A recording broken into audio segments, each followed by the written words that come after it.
శ్రీధర్ గారు, మాజీ MBC corporation chairman గారు, గౌరవనీయులు వేదికపైన ఆసీనులైన మన జీహెచ్ఎంసీ కార్పొరేటర్లు సోదరి, స్థానిక కార్పొరేటర్ గారు సోదరి సునీత గారు, సోదరుడు రాము యాదవ్ గారు, అదేవిధంగా సోదరి చింతల విజయశాంతి గారు, మీనా గారు, సోదరి సబిత గారు, అదేవిధంగా వేదికపైన ఆసీనులైన గౌరవనీయులైన మాజీ కార్పొరేటర్లు నరసింహరావు గారు, ఇంకా ఇతర పెద్దలు పరశురామ్ రెడ్డి గారు, ఇంకా మన వేదిక పైన ఉన్న డివిజన్ అధ్యక్షులు, అదే మాదిరిగా రావుల అంజయ్య గారు, మన పార్టీ సీనియర్ రాష్ట్ర నాయకులు, సోదరుడు మన మల్లారెడ్డి గారి కుమారుడు, యువ నాయకుడు, ఉత్సాహవంతుడు డాక్టర్ శ్యామకూర భద్రారెడ్డి గారు, అదేవిధంగా వేదిక పైన ఆసీనులైన మరి నాయకులందరికీ ఎవరెవరి పేర్లైతే నేను చెప్పలేదో మీరందరూ మనసులోనే తిట్టుకోండి, బయట తిట్టుకోండి.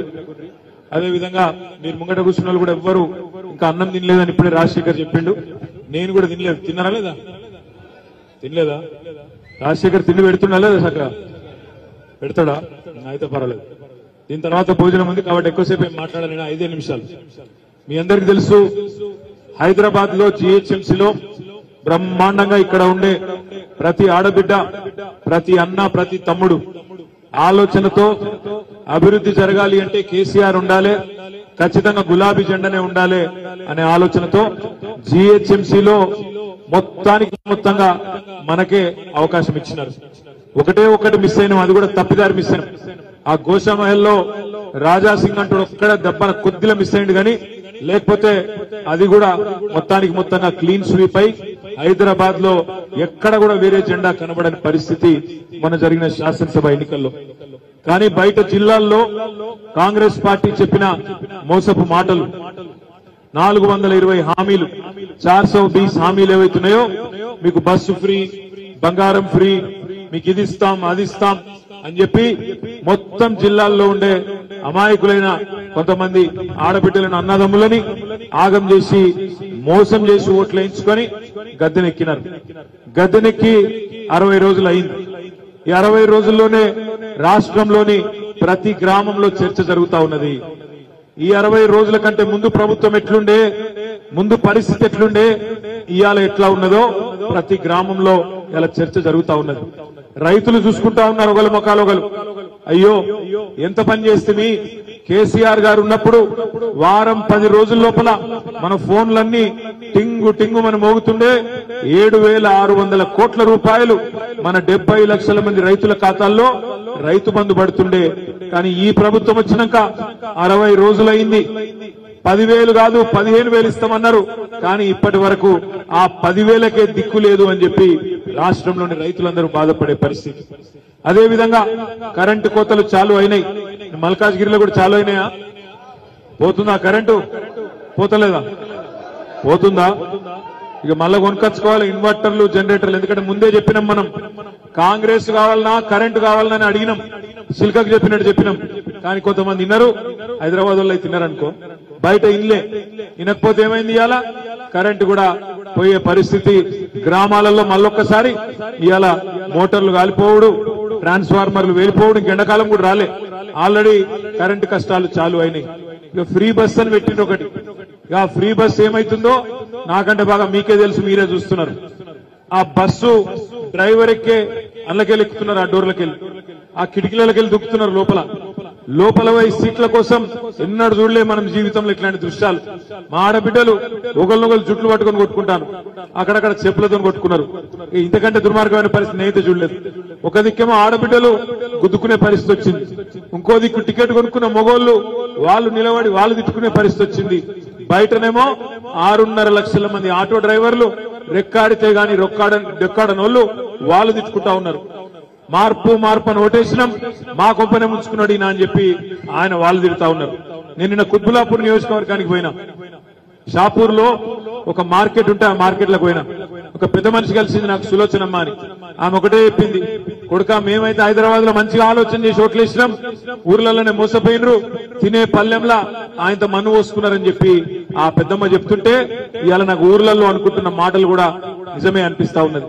పెద్ద పెద్ద మాటలు చెప్పిండ్రు, మేము ఇది చేస్తాం అది చేస్తాం, కేసీఆర్ 10,000 ఇస్తే మేము 15,000 ఇస్తాం, కేసీఆర్ 2,000 పెన్షన్ ఇస్తే మేము 4,000 ఇస్తాం, ఆడబిడ్డలందరికీ నెలకు ప్రతి ఒక్క మహిళకు 2,500 ఇస్తాం అని చెప్పి నోటికొచ్చిన మాటలు చెప్పి మొన్న సెక్రటేరియట్ పోయి ముఖ్యమంత్రి గారు మాట్లాడుతున్నాడు. ఎంత సిగ్గుచేటు ఒకసారి ఆలోచన చేయండి. ఆయన అంటాడు అక్కడ పోయి, మేమేదో ఇక్కడ లంకె బిందెలు ఉన్నాయనుకొని వచ్చినాం, ఇక్కడ లంకె బిందెలు లేవు, ఖాళీ కుండలు ఉన్నాయంటున్నాడు.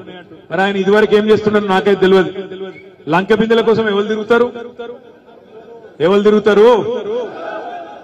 గడ్డపారలు పట్టుకొని తటపారలు పట్టుకొని నెత్తి మీదకి వెళ్ళి తువ్వాల కప్పుకొని అర్ధరాత్రి దొంగలు తిరుగుతారు లంక బిందెల కోసం. ఏడ తిరుగుతారు? పాడుబడ్డ కోటలల్లా, పాడుబడ్డ దేవాలయాలల్లా, పాడుబడ్డ గడిలల్లా అర్ధరాత్రి దొంగలు వల్ల తిరుగుతారు. మరి ఈయన ఇదివరకు ఏం చేస్తున్నారో నాకైతే తెలియదు. పాత అలవాట్లు ఊతలేనట్టున్నాయి. ఇంకా లంక బిందెలు ఉన్నాయనుకొని వచ్చిన ఖాళీ కుండలున్నాయి. అయ్యా రేవంత్ రెడ్డి గారు, సెక్రటేరియట్ లో లంకె బిందెలు ఉన్నాయి, సెక్రటేరియట్ లో కంప్యూటర్లు ఉంటాయి, సెక్రటేరియట్ లో పనిచేసే ఉద్యోగులు ఉంటారు, వాళ్ళతో చేయించుకునే తెలివి ఉంటే పని చేస్తారు, ప్రజలకు సేవ చేస్తారు. నేను తవ్వకపోయేందుకు వచ్చిన, దుబ్బుకు తినేందుకు వచ్చిన, ఇవాళ నేను అనుకోకుండా ఇక్కడ వచ్చి పడ్డా, కాంతే గారెల బుట్టలు వచ్చి పడ్డా అన్నట్టు నువ్వు డైలాగులు కొడితే 100 రోజులు ఓపికగా చూస్తాం. నువ్వే అన్నావు, మేమనలే. డిసెంబర్ 9 నాడు 2 లక్షల రుణమాఫీ నరికింది నువ్వే, మేమనలే. అదే విధంగా ఏం చెప్పినావు నువ్వు? అమ్మా ఆడబిడ్డలందరికీ నేను విజ్ఞప్తి చేస్తున్నా, డిసెంబర్ బిల్లు కట్టకుండ్రి, జనవరి బిల్లు కట్టకుండ్రి, సోనియా గాంధీ కడతాదని నువ్వే చెప్పినావు, మేం చెప్పలే. అందరు చూస్తున్నారు ఇవాళ ఆడబిడ్డలు, 1,57,00,000 మంది ఆడబిడ్డలు ఎదురు చూస్తున్నారు. ఏమని? 18 ఏళ్లు నిండిన ఆడబిడ్డలు రాష్ట్రంలో మొన్న ఓట్లేసిన వాళ్ళు 1,57,00,000 మంది. అందరూ కళ్ళల్లో ఒత్తులేసుకొని చూస్తున్నారు. ఎప్పుడు స్టార్ట్ అవుతుంది నెలకు 2,500 ఇచ్చే కార్యక్రమం మహాలక్ష్మి అని ఎదురు చూస్తా ఉన్నారు. ఇంటింటికి 200 యూనిట్లు ఫ్రీ అన్నావు, మళ్ళీ అందులో కూడా కటింగులు పెడతా అంటే ఊకునేందుకు ప్రజలు సిద్ధంగా లేరు. రైతులు ఎదురు చూస్తున్నారు 2 లక్షల రుణమాఫీ ఎప్పుడైతుందని. మేము కూడా 100 రోజులు ఓపికగా ఉంటాం. మార్చి 17 నాడు 100 రోజులు నిండుతాయి. మార్చి 17 తర్వాత 100 రోజుల్లో నువ్వు ఇచ్చిన 420 హామీలు నిలబెట్టుకోకపోతే కాంగ్రెస్ పార్టీకి బొంద దవ్వుడు స్టార్ట్ చేస్తాం. తప్పకుండా బొందలోనే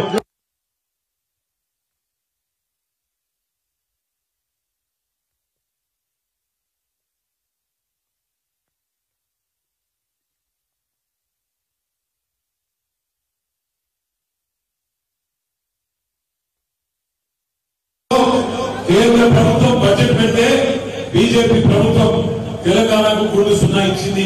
ఏమి ఇయ్యలేదు. ఒక ఆరోపి లేదు, ఒక కొత్త రైలు లైన్ లేదు, ఏమి లేదు. కానీ ముఖ్యమంత్రి గారికి నోరు పిగులుతలేదు, నోట్లకి మాట వస్తలేదు. ఎందుకు భయపడుతున్నావు మోడీకి? నీ చుట్టేమన్నా ఆయన చేతులు ఉన్నదా? కేసులకు భయపడుతున్నావా? దేనికి భయపడుతున్నావు ముఖ్యమంత్రి గారు నేను అడుగుతా ఉన్నా. బీజేపీ మీద మాట్లాడే దమ్ము లేదు కానీ ఇక్కడికి వచ్చి మాత్రం కేసీఆర్ గారి మీద నోటికొచ్చినట్టు ముఖ్యమంత్రి అనే మాట కూడా మర్చిపోయి నోటికొచ్చిన బూతులు తిడుతా ఉన్నాడు. మీరు చూస్తా ఉన్నారు.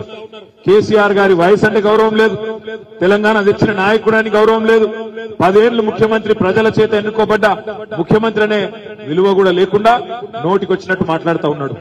మాట్లాడడం మాకు కూడా వస్తుంది, బూతులు మాకు కూడా వస్తాయి, తిట్టుడు మాకు కూడా వస్తుంది. అదేం పెద్ద ముచ్చట కాదు. కానీ ఇవాళ నువ్వు ముఖ్యమంత్రివి, ప్రజలకిచ్చిన మాట నిలబెట్టుకో, ప్రజలకిచ్చిన హామీలు నిలబెట్టుకో. ఈ తిట్ల పురాణం బంద్ చేయి. నువ్వు బంద్ చేయకపోతే 100 రోజుల తర్వాత మేం తిట్టే తిట్లు మళ్ళా నువ్వు తట్టుకొని కూడా తట్టుకోలేవనే మాట కూడా నేను వారికి విజ్ఞప్తి చేస్తా ఉన్నా. పెద్ద పెద్ద మాటలు. అక్కడనేమో గుంపు మేస్త్రి గారేమో అట్లా మాట్లాడుతున్నాడు. ఇక్కడ మల్కాజ్గిరిలో ఓడిపోయిన ఆయన ఉక్రోషంతో ఆయన కూడా బాగా బాధలు ఉన్నాడు. ఆయన కూయించుకున్నాడు, బాధపడుతున్నాడు. ఓడిపోయినాక తట్టుకోలేక కార్పొరేటర్లకు ఫోన్ చేసుడు, బెదిరించుడు, ఇవిగులో కొడతాం అవిగులో కొడతాం. నేను మీకు మల్కాజ్గిరిలో ఉండే మా గులాబీ సైనికులకు, మల్కాజ్గిరిలో ఉండే సామాన్య ప్రజలందరికీ నేను చేసే విజ్ఞప్తి ఒకటే, మీకు ఏ కష్టం వచ్చినా తప్పకుండా మా కార్పొరేటర్లు రాజశేఖర రెడ్డి గారు మేమందరం కూడా మీ దగ్గరికి ఎక్కడికి పిలిస్తే అక్కడికి వస్తాం. ఒకవేళ అవసరం పడితే వీళ్ళ వేధింపులు ఎక్కువైతే మనకు 38 మంది ఎమ్మెల్యేలు ఉన్నారు కేసీఆర్ గారు కాకుండా. అదే విధంగా 27 మంది ఎమ్మెల్సీలు ఉన్నాం, 31 మంది జిల్లా పరిషత్ చైర్మన్లు ఉన్నాం, రాష్ట్ర వ్యాప్తంగా డీసీసీబీ చైర్మన్లు మొత్తంగా కింది నుంచి మీ దాకా ప్రజాప్రతినిధులు వేల సంఖ్యలో ఉన్నాం. మల్కాజ్గిరిలో మీకు ఎక్కడ ఎవరికి ఏ చిన్న నొక్కుబడ్డా, ఎవరి మీద వేధింపులైనా, ఎవరు బెదిరించినా మొత్తం దండు కట్టుకుని బస్ ఎక్కి మీ దగ్గరికే వస్తాం, అండగా నిలబడతామనే మాట కూడా నేను విజ్ఞప్తి చేస్తా ఉన్నా. భయపడవలసిన అవసరం లేదు. ఎవడో బెదిరిస్తుండని, ఎవడో అధికారి ఎగురుతుండని వాళ్ళ ఇషారాల అనుగుణంగా డ్రామాలు చేస్తుండని భయపడకండి. ఎందుకంటే ఈ అధికారంలోకి వచ్చిన కొత్తలో ప్రతి ఒక్కరికి ఇట్లా ఎగురుతారు, కొత్త పిచ్చగాని లెక్క కొద్ది ఎక్స్ట్రాలు చేస్తారు. పట్టించుకునే అవసరం లేదు. 3 నెలల తర్వాత 100 రోజులు నిండిన తర్వాత ప్రజల దగ్గరికి పోయే పరిస్థితి ఉన్నది కాంగ్రెస్ నాయకులకు. ఎందుకంటే వాళ్ళకు కూడా తెలుసు ప్రజలకు వీళ్ళు చేతగానులని. మనం మంచి బంగారు పల్లెంలో పెట్టి అధికారాన్ని వీళ్ళ చేతికి అప్పచెప్పినాం, ఈ రాష్ట్రాన్ని వీళ్ళకి అప్పచెప్పినాం. బంగారు తురకలాగా తయారు చేసిన రాష్ట్రాన్ని తలసరి ఆదాయంలో భారతదేశంలోనే నెంబర్ 1 చేసి వీళ్ళ చేతుల్లో పెట్టినాం.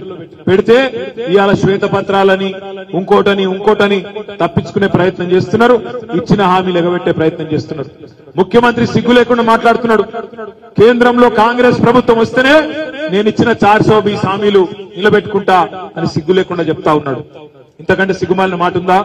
గత 10 సంవత్సరాల్లో మోడీ ప్రభుత్వం సహకరించకపోయినా, ₹1 ఇవ్వకపోయినా కేసీఆర్ గారు కళ్యాణ లక్ష్మి ఇయ్యలేదా, షాదీ ముబారక్ ఇయ్యలేదా, కేసీఆర్ కిట్ ఇయ్యలేదా, రైతు బంధు ఇయ్యలేదా, 24 గంటల కరెంట్ ఇయ్యలేదా, 33 మెడికల్ కాలేజీలు పెట్టలేదా, అభివృద్ధి సంక్షేమాన్ని జోడెద్దుల మాదిరిగా నడిపేయలేదా?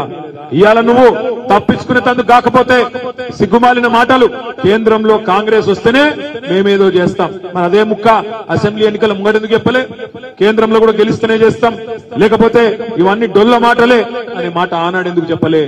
ఈ తప్పించుకునే మాటలను 100 రోజుల వరకు మేము కూడా ఓపికగా, ఎందుకంటే పెద్దవాళ్ళు చెప్తున్నారు తొందరపడకండి, కొత్త ప్రభుత్వం అని పెద్దవాళ్ళు చెప్తా ఉన్నారు.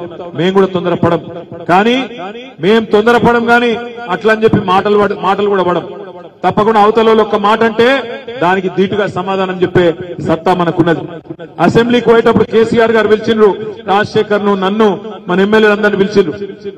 తొందరపడకండి, ఏమనకండి, నిర్మాణాత్మక ప్రతిపక్షంగా ఉండండి. ఇది మనం తెచ్చిన రాష్ట్రం, ఈ రాష్ట్రాన్ని మనమే కాపాడుకోవాలి, మంచిగా చూసుకోవాలి, తొందరపడకండి, ఏమనకండి అని చెప్పినారు కేసీఆర్ గారు.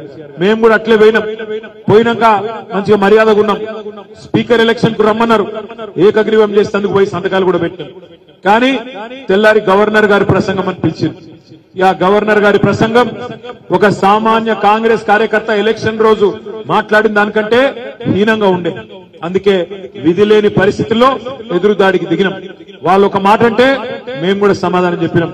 అసెంబ్లీ చూసిరా మీరంతా? చూసినరా? చూడలేదా? బాగానే సమాధానం చెప్పినామా? ఇంకా చెప్పేది ఉండేనా? ఒక్కటే మాట నేను అనేది, మరి కేసీఆర్ గారు తయారు చేసిన 2-3 సైనికులు మాట్లాడితేనే, 2-3 సైనికులు దాడి చేస్తేనే ఆయన పోయి చెప్పుకుంటున్నాడు ముఖ్యమంత్రి, నేను కుర్చే చదువుకోలేదు, ఇంకా ఏం చూసుకోలేదు, ఆ చెంప ఈ చెంప వాయిస్తున్నారు ఇప్పుడే అని చెప్తున్నాడు. మరి కేసీఆర్ గారు అడుగు పెడితే అసెంబ్లీలో ఎట్లా ఉంటుందో ఈ ముఖ్యమంత్రి గారికి మీరు ఆలోచించాలని చెప్పి నేను కోరుతా ఉన్నాను. నేను మీ అందరినీ ప్రార్థించేది ఒకటే, ఈ సంవత్సరం ఎన్నికల సంవత్సరం. పార్లమెంట్ ఎన్నికలు ఇదే సంవత్సరం ఉన్నాయి, పంచాయతీ ఎన్నికలు ఇదే సంవత్సరం ఉన్నాయి, మున్సిపల్ ఎలక్షన్లు ఈ సంవత్సరమే ఉన్నాయి, సొసైటీ ఎలక్షన్లు ఈ సంవత్సరమే ఉన్నాయి, జిల్లా పరిషత్ ఎన్నికలు కూడా ఇదే సంవత్సరం ఉన్నాయి. మనందరం కథనోత్సాహంతో, కొత్త ఉత్సాహంతో ఏదో జరిగిపోయిందనే బాధ అవసరం లేదు. అధికారంలో లేము, అది కూడా స్వల్ప తేడాతో కోల్పోయినాం. 1.85% తేడాతోనే అధికారాన్ని కోల్పోయినాం. కానీ హైదరాబాద్ లో మాత్రం ఎక్కడ చూసినా కార్పొరేటర్లైనా ఎమ్మెల్యేలైనా అందరూ మన వాళ్ళే ఉన్నారు. రేపు ఎంపీ కూడా మల్కాజ్గిరిలో మన వాళ్ళే గెలవాలా? నేను మిమ్మల్ని విజ్ఞప్తి చేస్తా ఉన్నా.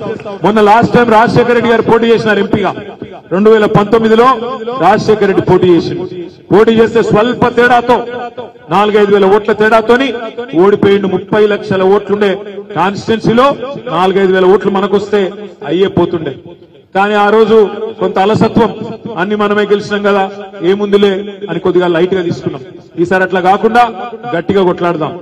ఈసారి గుర్తుపెట్టుకోండి, ఇప్పుడే సోదరుడు చెప్పినట్టు అక్కడ మల్కాజ్గిరి పార్లమెంట్ గొంతు ఢిల్లీలో వినబడాలంటే కాంగ్రెస్ లతో బీజేపీలతో కాదు. ఏం చెప్పి గెలిచిండు రేవంత్ రెడ్డి లాస్ట్ టైం? ప్రశ్నించే గొంతు ఉండాలన్నాడు. ఏం ప్రశ్నించిండు? మల్కాజ్గిరిలో ఆరో బిల్ లేకపోతే ప్రశ్నించిండా? కంటోన్మెంట్ లో రక్షణ భూములు ఇవ్వకపోతే ప్రశ్నించిండా?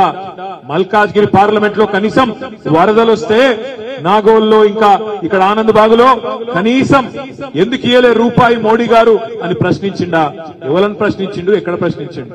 అందుకే నేను అనేది, ఎన్నటికైనా కాంగ్రెస్ బీజేపీ పార్టీలకు వాళ్ళ గొంతెల్లది. ఢిల్లీలో మాట్లాడాలంటే దమ్ముండది. ఎందుకంటే అవతల రాహుల్ గాంధీ యువతల మోడీ ఉంటే వాళ్ళని చూస్తే నోట్లకెళ్ళి మాట రాదు. అందుకే ఢిల్లీలో పార్లమెంట్ లో మళ్లీ గర్జించాలంటే ఈ గులాబీ జెండానే గర్జించగలుగుతుంది తప్ప మిగతా వాళ్ళ వల్ల కాదు. ఎందుకంటే మనకు బాసులు ఇక్కడున్నారు, వాళ్ళ బాసులేమో ఢిల్లీలో గుజరాత్ లో ఉన్నారు. అందుకే నేను మిమ్మల్ని ప్రార్థించేది, ఢిల్లీలో కూడా మన గొంతు ఉండాలి.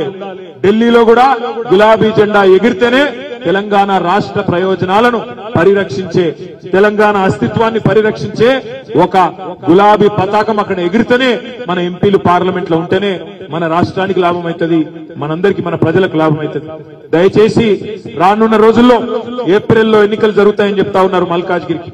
మరి మల్కాజ్గిరి పార్లమెంట్ మీద ఎవరు అభ్యర్థిగా వచ్చినా, కేసీఆర్ గారు ఎవరికి అవకాశం ఇచ్చినా అందరం ఎట్లయితే రాజశేఖర్ కోసం కష్టపడ్డామో అదే పద్ధతుల్లో మనమే అభ్యర్థి అన్నట్టుగా కలిసికట్టుగా కష్టపడదాం, కదం దొక్కుదాం. ఒక పార్లమెంట్ అభ్యర్థి ఇంటింటికి పోలేడు. అసెంబ్లీ అభ్యర్థి అన్నా ప్రతి డివిజన్ కి రాగలుగుతాడు, కానీ పార్లమెంట్ అభ్యర్థి ప్రతి డివిజన్ కి, ప్రతి గల్లీకి, ప్రతి కాలనీకి, ప్రతి బస్తీకి రాలేడు. అందుకే మనమే భుజానేసుకోవాలి జెండాను, మనమే భుజానేసుకోవాలి బాధ్యతను. మీ కష్టాల్లో మేము తోడుగా ఉంటాం. ఎన్నికల్లో మీరు కూడా అదే కథనోత్సాహాన్ని ప్రదర్శించి ప్రతి డివిజన్ లో మొన్నట్లయితే 50,000 ఓట్ల మెజారిటీ మల్కాజ్గిరిలో శాసనసభకి ఇచ్చిండ్రో, రేపు పార్లమెంట్ లో అంతకంటే ఒక ఓటు ఎక్కువనే తెచ్చే ప్రయత్నం మీరందరూ చేయాలని మనస్ఫూర్తిగా కోరుతూ, మరి ఇప్పటికే మీ అందరికి ఆకలి